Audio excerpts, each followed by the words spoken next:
법은 집행하는 사람을 위해 존재하는 것이 아니라 국민을 위해 존재하는 것이고 법은 국민 위에 설 수 없다.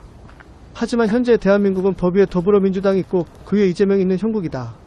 사법부는 더불어민주당과 이재명의 범죄 사실을 모두 무죄로 만들기 위해 솔선수범하여 알아서 기는 모습이다. 법은 국가가 국민을 통제하기 위한 수단이 아니라 국민의 기본권과 자유를 보호하고 정의를 실현하기 위해 존재하는 국민을 위한 도구다. 모든 국가 권력은 헌법과 법률에 근거해야 하며 국민의 뜻과 인권 위에 군림할 수 없다. 헌법 제10조 인권 존중과 국가의 의무 등 현재 대한민국의 정치권과 법 집행을 둘러싸고 다양한 시각과 격렬한 논쟁이 대립하고 있다. 한쪽에서는 야당 대표를 향한 수사와 기소가 야당을 압박하고 정치적 목적을 달성하기 위한 무리한 권력 행사라고 비판한다. 이들은 법치가 공정하게 적용되지 않고 정치적으로 편향되어 집행되고 있다는 점을 지적하고 한쪽에서는 법치주의의 원칙에 따라 지위고하를 막론하고 범죄 혐의에 대해서는 엄정한 수사와 재판이 이루어져야 한다고 주장한다. 특정 정치인이나 정당이 법 위에 설 수 없으며 사법부의 판단을 존중하는 것이 민주주의의 기초라는 입장이다. 그리고 대한민국의 권력구조와 법치주의의 현재 상태를 두고 사회 각층에서 서로 다른 진단과 평가가 팽팽하게 맞서고 있다. 권력의 사유와 법치 훼손을 우려하는 시각에서는 국회 입법권을 활용해 사법 절차나 수사기관을 압박하는 행태를 비판하고 있다. 특정 정치인을 보호하기 위해 정당의 시스템이 움직이거나 법 위에 군림하려 한다는 점에서 민주주의의 기초인 상권 분립과 법치주의가 위협받고 있다고 주장하고 있다. 정치적 탄압과 사법의 정치화를 우려하는 시각에서는 현 정권과 검찰 권력이 반대 세력을 위축시키기 위해 표적 수사와 과도한 기소를 이어가고 있다고 반박한다.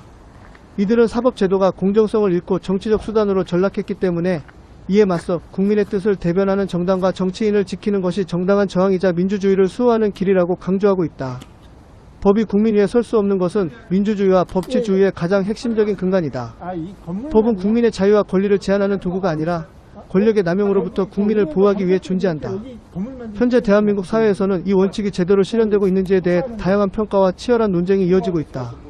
사법 정의가 훼손되었다고 보는 입장에서는 권력기관이나 거대 정당이 자신들의 정치적 목적과 이해관계에 따라 법을 자유적으로 해석하고 집행하거나 입법권을 활용해 사법 절차에 영향력을 행사하고 있다고 본다. 이는 법이 국민 위에 군림하거나 특정 세력의 방패로 전락했다는 우려로 이어지고 있다. 거대 정당의 입법 권력 행사와 특정 정치인을 중심으로 한당 운영 방식을 두고 대한민국 법치주의의 위기를 우려하고 있다.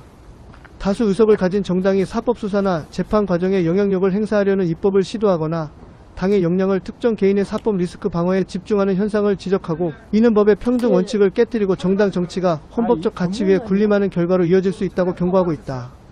이러한 움직임이 야당과 정치 지도자를 향한 무리한 사법 권력 행사에 대응하기 위한 정당한 정치적 입법적 저항권 행사라고 설명하고 있지만 사법제도가 정치적으로 오용될 가능성을 견제하는 것 역시 국민의 대표기관인 국회와 정당의 책무라는 입장이다.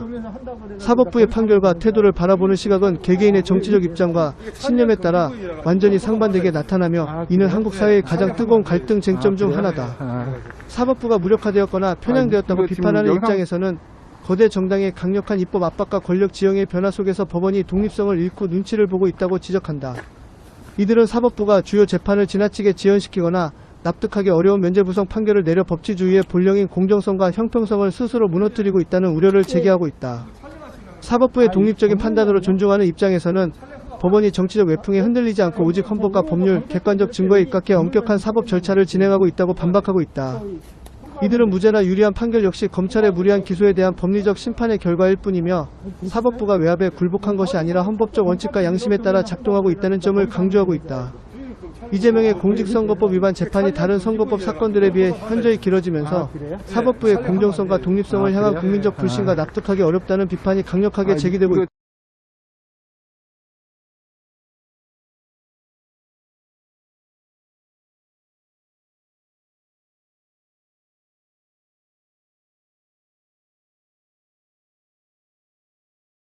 이 사안을 바라보는 국민의 시각과 전문가들의 법리적 진단은 다음과 같이 극명하게 대립하고 있다. 첫째, 공직선거법 제270조는 선거범의 재판을 다른 재판에 우선하여 신속히 해야 하며 1심은 공소되기 일로부터 6월 이내에 선고하도록 규정하고 있다. 수년간 재판이 이어지는 것 자체가 법의 취지를 무색하게 만든다는 지적이다.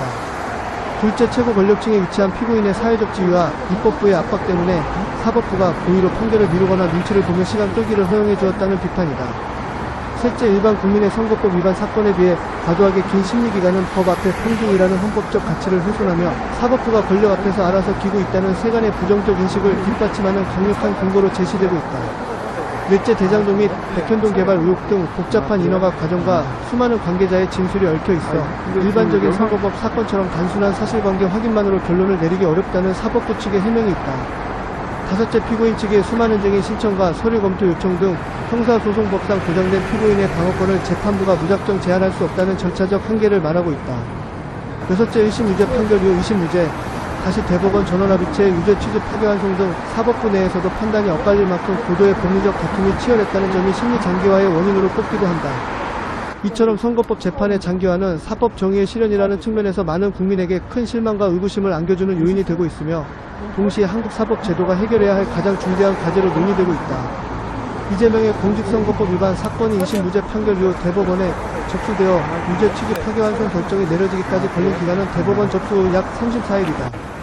하급심 12심 전체 과정과 대법원 전원합의체 선고 2025년 5월 1일까지의 긴 흐름 속에서 이러한 사법부의 시차와 판단을 두고 사회적 비판과 공호론이 격렬하게 맞부딪히고 있다. 이 사건의 신속했던 대법원 판결과 전반적인 재판 과정을 바라보는 사회적 평가는 다음과 같이 양극화되어 있다. 사법부의 불공정성과 형평성 위배를 비판하는 시각. 첫째, 공직선거법상 선거범의 1심 재판은 공소제기일로부터 6개월 이내에 마쳐야 함에도 불구하고 하급심에서 수년간 결론이 미뤄진 것은 명백한 법적 원칙 위배라는 지적이다. 일반 국민의 선거법 위반 사건에 비해 비상식적으로 오랜 시간이 소요된 점은 권력층에 대한 사법부의 눈치 보기이자 특혜라는 비판을 받고 있다. 둘째, 1심의 징역형 집행유예 판결과 2심의 무죄 판결, 그리고 대법원의 긴박했던 파기환송 과정 등 재판의 진행 속도가 정치적 상황과 선거 일정에 따라 요동쳤다는 점에 대해 국민의 사법 불신을 자초했다는 강한 비판이 이어지고 있다. 셋째, 사건의 사실관계가 단순한 말 한마디에 그치지 않고 대장동백 현동 개발 의혹 등 방대한 인허가 절차 및 진술과 얽혀 있어 신중한 심리가 불가피했다는 법조계의 설명이다. 피고인의 방어권 보장이라는 형사소송법적 가치를 지키기 위해 시간이 소요되었다는 입장이다. 넷째, 대법원이 사건을 전원합의체에 직권회부하고 신속하게 다수 의견 12명 중 10명 유죄 취지로 파기환송 결정을 내린 것은 중대한 사안인 만큼 사법부가 정치적 외풍에 흔들리지 않고 철저히 법리적 판단에만 집중해 결론을 낸 증거라는 해석도 존재한다. 이처럼 누구도 법 위에 설 수 없다는 법 앞에 평등과 사법 정의의 실현 방식에 대해 우리 사회는 법원의 매 결정마다 심각한 공론 분열과 신뢰의 위기를 겪고 있다. 공직선거법상 6개월 이내 1심 선고 규정에도 불구하고 1심 판결에만 약 2년 2개월 2022년 9월 기소 2024년 11월 선고이 소요된 점을 두고 사법부의 특혜성 시간 끌기라는 비판과 사건의 구조적 복잡성에 따른 불가피한 지연이라는 상반된 시각이 팽팽히 맞서고 있다. 이 사건의 전례 없는 장기 심리를 바라보는 한국 사회의 평가는 다음과 같다. 사법부의 특혜 및 부당한 지연으로 보는 시각. 첫째, 공직선거법 제270조가 규정한 기소 후 6개월 이내 1심 선고라는 강행 규정을 무색하게 만들어 법치주의 원칙을 무너뜨렸다는 지적.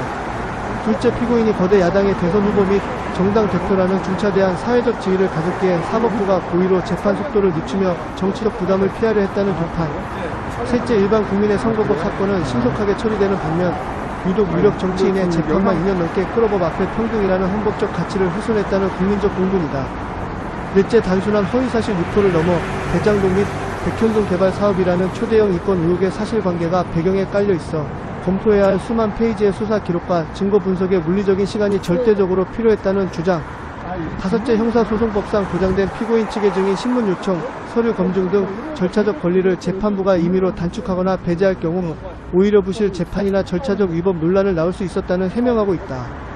여섯째, 하급심의 판단이 엇갈리고 이후 대법원 전원합의체에서 유죄 취지 파기환송이 결정될 만큼 사안 자체의 법리적 해석을 두고 사법부 내부에서도 격렬한 공방이 이어졌던 사정이 반영되었다는 시각도 있다. 재판의 신속성과 공정성 중 어느 가치를 더 우선해야 하는지에 대한 논쟁은 향후 대한민국 사법 제도가 정치적 중립성과 신뢰를 확보하기 위해 반드시 풀어야 할 과제로 남아있다.